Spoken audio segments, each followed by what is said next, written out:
Sirojiddin, O'zbekistonda qonun va qonun hujjatlari qanday ishlab chiqilishini bilasanmi? Yo'q, bilmayman. Unday bo'lsa, sen bilan bugungi birinchi manzilimiz Oliy Majlis Qonunchilik palatasi bo'ladi.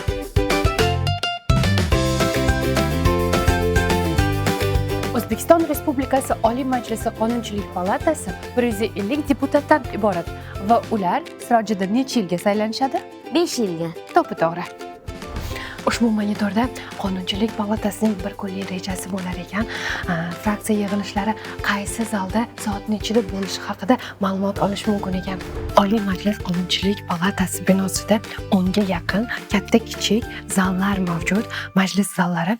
Hozir esa mana bu majlis zalida Milliy tiklanish demokratik partiyasining fraksiya yig'ilishi ketyapti ekan. Biz majlisga xalaqit bermaymiz. Muhokamalar juda ham qizg'in.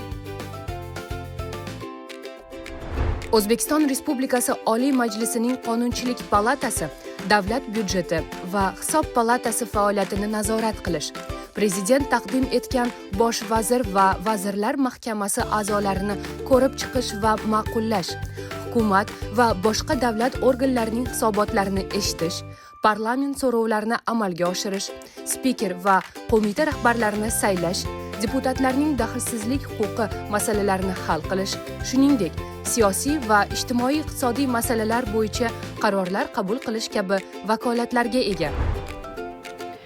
Parlament binosida joylashgan muzey mustaqillik davri haqida hikoya qilar ekan. Sizlarga qiziqmi? Ketdik, Sirojiddin. Ketdik. Muzeyga kirishimiz bilan bizni mana bu burchak e'tiborimizni tortdi. Bu burchakda O'zbekiston Respublikasi Konstitutsiyasini qabul qilish to'g'risidagi qonunning ilk nusxalari hamda O'zbekiston Respublikasi Konstitutsiyasining ham birinchi variantlari saqlanar ekan. Mana buni qara, Sirojiddin. Milliy valyutalarimiz burchagi. Sirojiddin, qara, hozir men senga bir sirni ochaman. Sen hozir mana bu milliy valyutalarimizni taniysan, bu pullarni taniysan. Faqatgina mana buni tanimaysan, mana bu pullarni. Taniysan, 500 so'm taniysan. Lekin men mana bu 5 so'm, 1 so'm va 10 so'mlarni, 100 so'mlarni, 50 so'mlarni ham taniyman.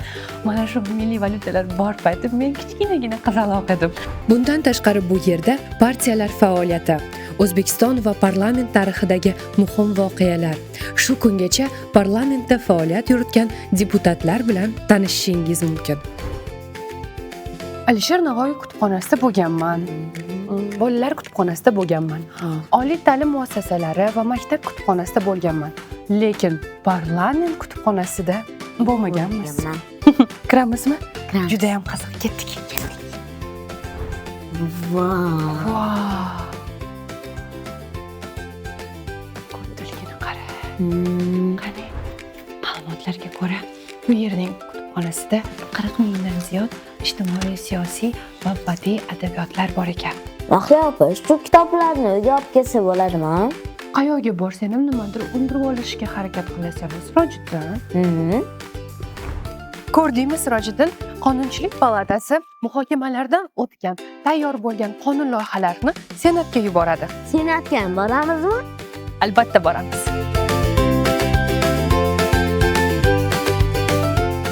Hozir esa Sirojiddin, Senat bilan tanishamiz. Senga bu qiziqmi? Ha, bu menga qiziq. Bilasanmi, Sirojiddin, menimcha bu butun O'zbekiston o'quvchilariga qiziq. Chunki biz o'quvchi bo'lgan paytlar bunday kontentlar bo'lmagan. Ketdikmi? Ketdik. Chiroyligini qaragan, Sirojiddin. Senat binosida nimalar borligini birma-bir ko'rib, guvohi bo'lamiz. Ketdikmi? Ketdik. Binoning mana shu qismida O'zbekiston tarixi, davlatchiligi, siyosati va diniga bog'liq muhim manbalar joylashgan ekan. Buni qara, temir tuzuklari bor. Yur.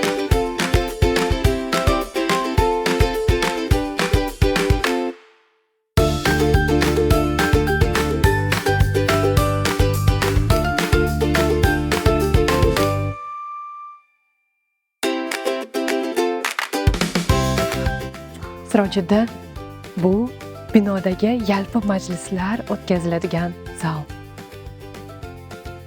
Zo'r ekan-a? Juda ham chiroyli. Mahliyo opa, bir narsa aytaymi? Men ham katta bo'lsam senator bo'lib, shu yerlarda ishlamoqchiman.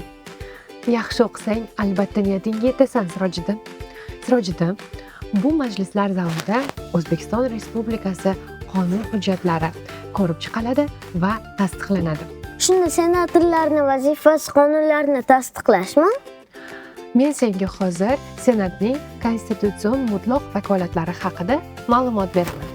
O'zbekiston Respublikasi Oliy Majlisining Senati Prezident taqdim etgan Konstitutsiyaviy sud, Oliy sud, Bosh prokuror, Hisob palatasi, Markaziy bank rahbari va boshqa yuqori lavozimli nomzodlarni ko'rib chiqish va ma'qullash, chet el va xalqaro tashkilotlardagi vakolatxonalarni tayinlash, hukumat farmonlarini tasdiqlash va amnistiya hujjatlarini qabul qilish, davlat organlari hisobotlarini eshitish va parlament so'rovlarini amalga oshirish, mahalliy hokimiyat qarorlarini nazorat qilish, senat raisi va qo'mita rahbarlarini saylash hamda senatorlar daxlsizlik huquqi masalalarini hal qilish kabi vakolatlarga ega. Senat tarkibi 65 ta deputatdan iborat. 14 ta ma'muriy hududiy birlikdan jami 56 nafar senator saylanadi. 9 nafar senator prezident tomonidan tayinlanadi.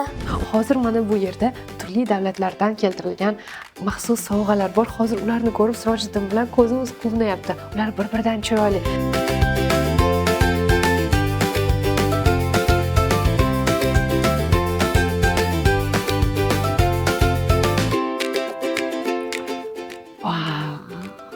Sirojiddin, bu yer Senat kengashi majlislari o'tkaziladigan zal. Bu yer esa Sirojiddin, qo'mita majlislari o'tkaziladigan zal. Keltiramiz. Ha.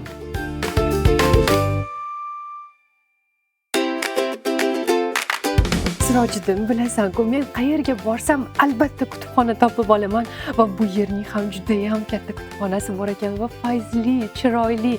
Menga qolsa birinchi bo'lib mana shu yerga kirgan bo'lardim. Yur ko'ramiz kitoblarni.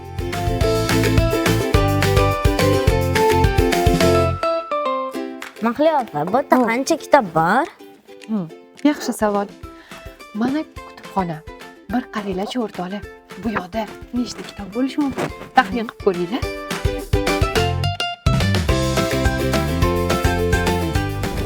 Ishonamizki, yana uzoq yillar davomida bu yerda xalqimiz manfaati va davlatimiz ravnaqi uchun xizmat qiladigan ko'plab qonun hujjatlari imzolanadi. Biz Oliy Majlis Qonunchilik palatasi va Senati haqida sizlarga ma'lumot bera olganimizdan mamnunmiz. Ishonamizki, siz ham xursandsiz. Keyingi mavzularda Ko'rishguncha!